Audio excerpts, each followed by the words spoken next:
Today's challenge is to replace a broken dash top vent in my 2011 GLK 350, and this is an integral part of the dash. You can see it just does not want to come out.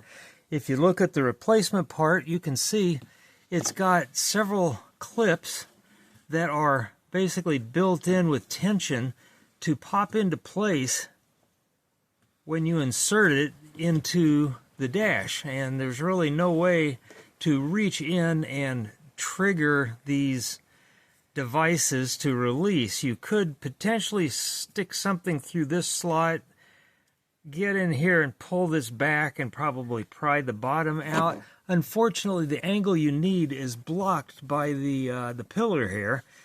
So if you had one of those really tiny stubby flat blade screwdrivers, you could probably do it. I'm going to be lazy. I just figure I'm replacing this anyway. And hey, the old one broke pretty easy, so I'm just going to break out this vent. Okay, now that that's out of the way, I'm just going to reach in here and grab the back of that.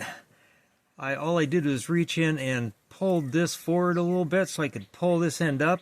And the other two will release just because they're kind of beveled that way.